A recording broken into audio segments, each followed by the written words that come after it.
I was born in the Ivory Coast in West Africa. My father brought me and my mom to the US at the tender age of 2. When I was 5, I remember living in Harlem with my mom and my dad. I came home one day and was told that my mom no longer loved me and left us. She left to return back to the Ivory Coast, which left only me and my father. Growing up with my dad, there was a lot of African cultures was instilled. For instance, English is my second language. I spoke French in the household. I carried out traditions that my father was accustomed to when he was growing up. That changed when I was about 6 years old. I started to assimilate into the American culture, the language, and going into Catholic school.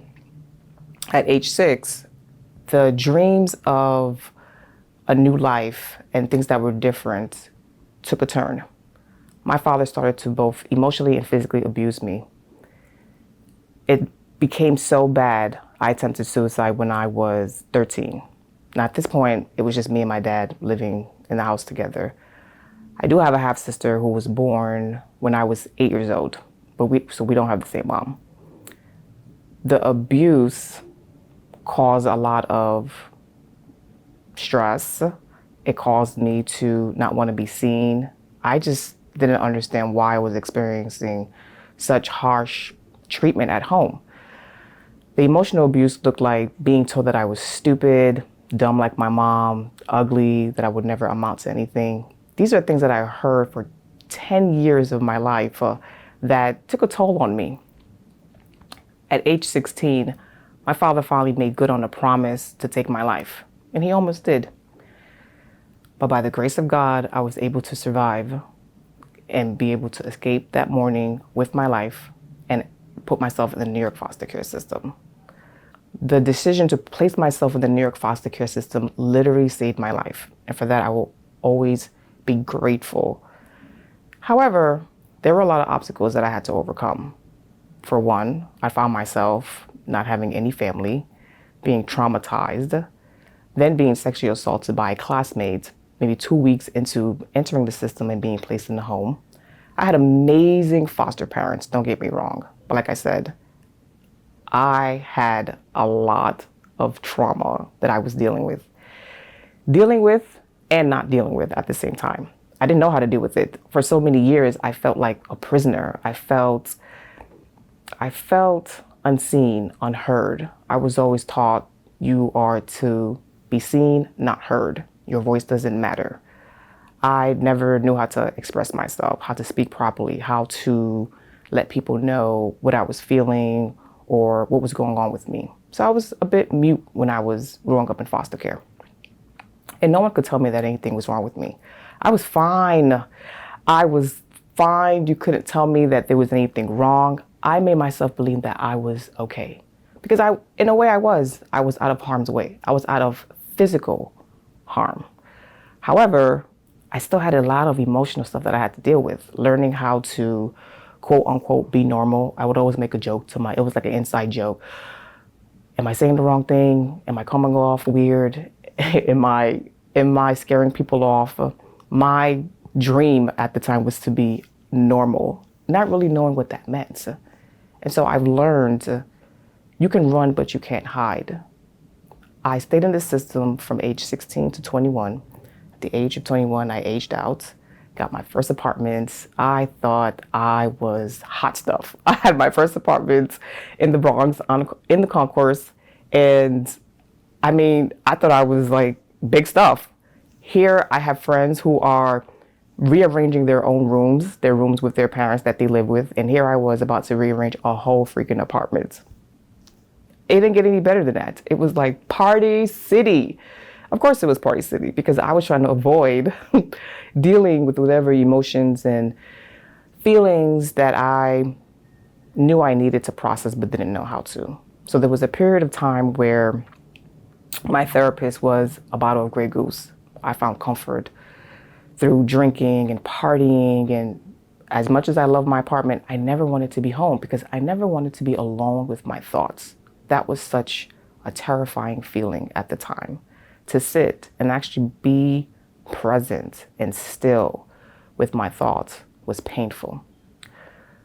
However, it's my belief that God speaks to us in mysterious ways. At the age of 22, about a year after I aged out of the system, I remember having dreams. They felt more like nightmares. They were vivid dreams of my mother and I. I remember feeling rage. I hated my mother for leaving me with my father and everything that I had experienced. And so I was holding on to, not only did my father try to take my life, my mother was gone, and I found myself in a system where the state of New York, the city of New York were my parents. That was a lot. It was a lot. I felt alone, isolated. I felt misunderstood, but yet I didn't understand myself. And so I turned to alcohol at the time. And that led to what felt like at the time a mental breakdown. I was attending John Jay College at the time because I wanted to be the Marsha Clark of foster care. I wanted to lock up people like my dad who hurt children and be an advocate for kids who went through what I went through. And at the time, I convinced myself that being an attorney was the only way to do that. And so I did what I had to do to make that happen. Unfortunately, when this mental breakdown occurred, I had to do one of the hardest things that I had ever done in my life. Pause. I had to take a break. I had to take a break and take care of me. That was such a foreign concept to me at the time because I was always taught to go, go, go. Perfectionism, you get your degree, you do this. Like, it was just all these different programming and beliefs that was instilled in me that I was working through. But unfortunately, when your body shuts down, you have no choice. I had no choice but to just pause and be still. And that led me to my very first therapist. Now, in our culture, my dad taught me that therapists are the devil. You don't speak to them. They are bad news. They're after you. And so this was the programming that was instilled in me. So it took a lot for me to just break free from those limiting beliefs and just trust that I was going to attract someone that was going to be able to help me. And man, I did. The universe is always working in your favor and will always lead you to what you are asking for. And it did. It led me to this 70-year-old ferocious Jewish lady that was exactly what I needed at the time. She helped me to process my feelings. She supported me in many different ways. I remember her giving me like my first pair of pot sets when I moved into my apartment. She was very protective and she felt like home. I am forever grateful for her. After taking some time off, like I said, at the time I was having these dreams and I felt like God was speaking to me. I would wake up, tears in my eyes, not knowing what was happening. And I realized that God was telling me it was time to find my biological mother. And so I called my aunt. I was like, listen, I think it's time for me to find her and get her side of the story. She agreed. And so we decided to hire someone and look for her. And we did. And I remember when she called me and I picked up the phone, the minute she spoke, I already knew it was my mother. Like, I felt the connection through the phone before she even said who she was. I felt it. And I remember not knowing what to say, to be honest. I was happy that I found her, but at the same token, I was angry. Oh man. I mean, it's like, what do you say? Hey, why did you abandon me? You know, that's not how you start a conversation. We spoke, we cried. She explained to me what really happened the day I came home and was told that she had abandoned me. We lived in Harlem at the time in a 2-bedroom apartment, and my father and her were arguing. She put her hands up to defend herself. And unfortunately, she fell out of our 5-story apartment. But by the grace of God, she survived. And she took that opportunity to go back to the Ivory Coast. And in her heart, she knew that my father wouldn't let her take me with her. And she also believed that leaving me behind here would have been better because the point of coming here was for a better life for me. She was horrified to hear that I had experienced the foster care system and the things that occurred during my childhood. So the path to forgiveness began. And that was a very hard road because I had a lot to work through. And I did, slowly but surely. By this time, I was working at a very prestigious law firm. Like I said, I had aspirations of becoming an attorney. So I was working at the firm. I was attending John Jay College. And my family in the Ivory Coast decided that they were going to take care of my mother. They said that she could stay with them, and when I was ready, I could send for her. So I was like, great. My mom is in another part of the world, but we can still create a relationship. And I can't change the past, but I knew that I had the power to create something different moving forward.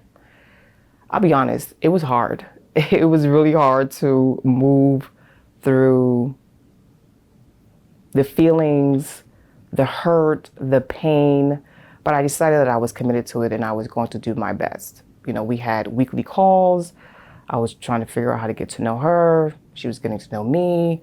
We had exchanged pictures. I took a picture of me. She took a picture of her, and we made arrangements for it to reach the other person. And we would sleep with each other's picture underneath our pillows at night. And I remember thinking, okay, you know what? I can't change the past, but man, we're going to have an amazing future. Unfortunately, God doesn't care about the plans that we have. In 2010, my mother's mother, my grandmother, fell sick, which triggered my mother's drinking. My mother used to drink heavily. I remember being 4 or 5 years old, living in a 1-bedroom apartment in Brooklyn, and she would be passed out on the couch. I thought she was sleeping, but now that I think back and remember, she was passed out drunk.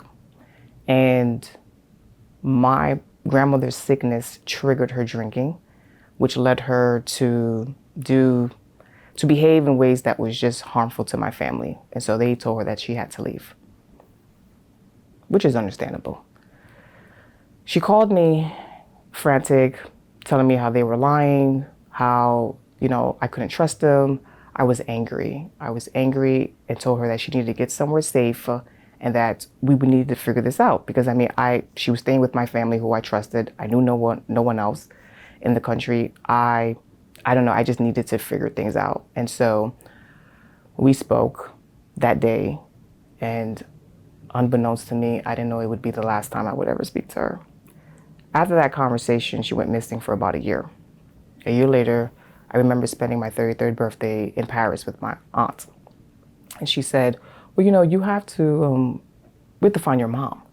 And I'm thinking she brought harm to the family. She had someone come and break down the door and try to rob them so she can get money for alcohol.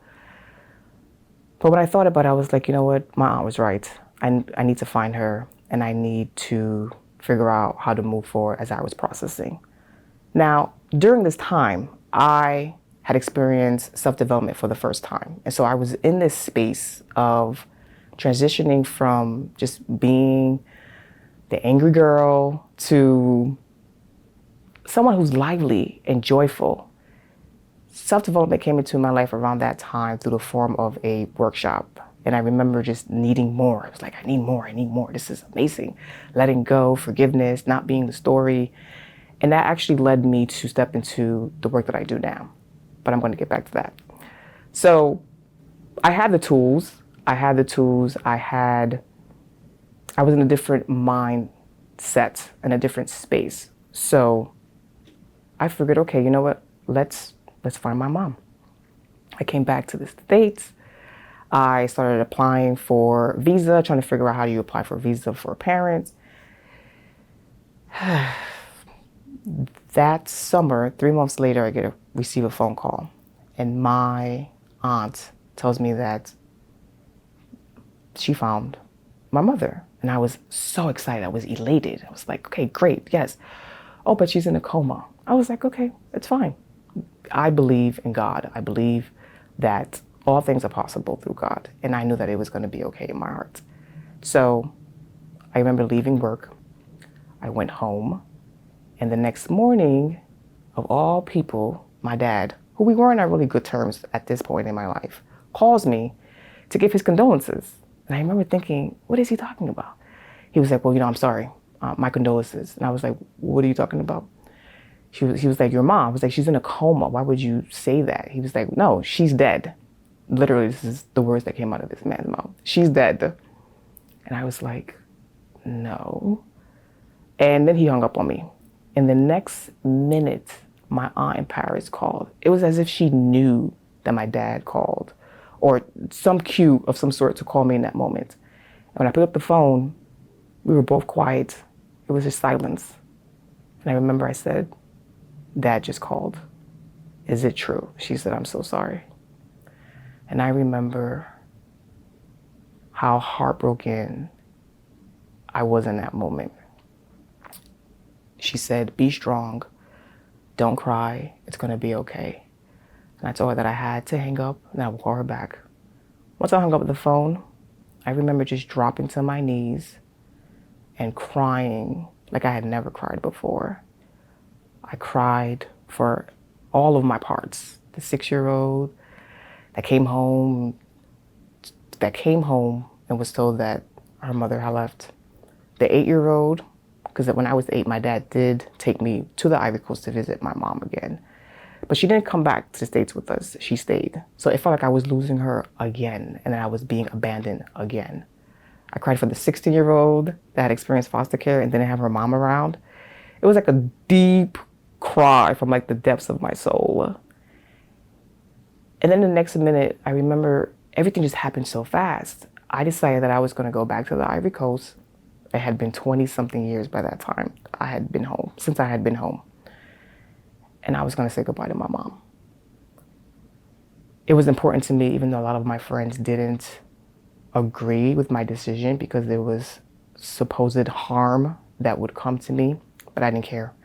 I knew that I was going with love in my heart and that I needed to go back to where my story began. And so I did. 7 years ago, I went back to the Ivory Coast to bury my mother, and I made a promise that her death would not go in vain. She was 49 years old, so young, so beautiful. And I know that everything happens for a reason. She's no longer in pain, and so that gives me peace. Even though I'm still working through grief around her death, it's been 7 years. People say, time heals all. I don't think so. I'm still trying to figure out how to process. But I know that you just have to make the commitment to put one foot forward when you're dealing with grief and do your best. I know that she's watching over me. We have conversations every day. I know that she's one of my angels and supporters. And so that brings me peace. It also brought clarity to me. With everything that has happened, I was like, you know what? Being an attorney, I don't think that's it. I want to step into my purpose. And so here's the thing. Things are going to happen in life. Some messed up things are going to happen. Some messed up things happen to me. And I am grateful for those experiences. These experiences supported me in stepping into my purpose and being the person that I am today as a coach, as a writer, as a speaker. I wouldn't be doing the work today that I do with women and my advocacy work within the foster care system had I not gone through what I went through. And I know it sounds like, well, man, did you have to go through that to get here? Yes, it is my belief that we are souls having this human experience. And we chose this life. We're here to create impact. We are here to share our gifts, our stories, and to inspire others so people know that no matter what you've been through, it is going to be okay. And the sun will come out tomorrow. And so I'm just grateful in this moment. I'm grateful for everything that has happened for me, not to me. because it has led me up to this very moment. Thank you so much, Pam. Beautiful story. Thank you. Thank you.